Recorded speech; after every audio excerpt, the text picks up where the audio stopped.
How to form the impedance matrix or Z-bus. We'll go over the 4 different cases of connecting the branch impedance Z to the impedance matrix of an existing power system to get a new Z-bus. In case 1, we will connect a new bus to the reference bus. Starting with the old Z-bus matrix, we had a row of zeros at the bottom of the matrix and a column of zeros at the right side. Then we place the branch impedance at the bottom right corner. Dimensions of the matrix increased by 1. What if we're starting from scratch?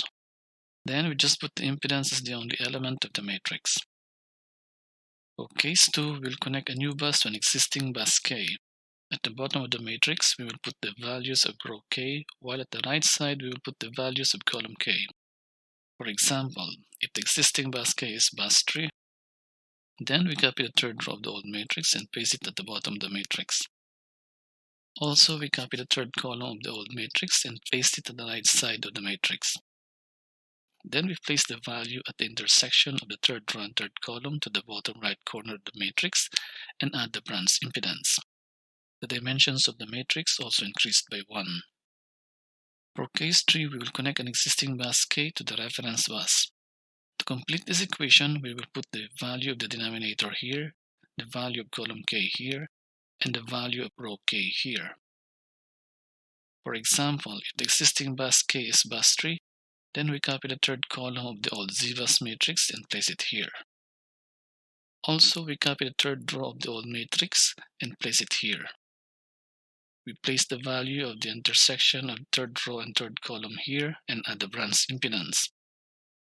Then we compute the new Z-bus using matrix operations. The dimensions of the resulting matrix will remain the same. For case 4, we will connect two existing buses, K and I. As an example, let us assume that bus K is bus 1 and bus I is bus 4. To complete this equation, we follow an element-by-element procedure for the missing values. Column 1 minus column 4, then we put the result here. Row 1 minus row 4, then we put the result here. We put Z11 here, Z44 here, and twice Z14 here. Z14 is also equal to Z41. Then we add the branch impedance and compute the new Z-bus using matrix operations. The dimensions of the resulting matrix will also remain the same. In applying the different cases, it is easiest to start with case 1, then use the longest path to which we can use case 2 repeatedly until we reach case 3.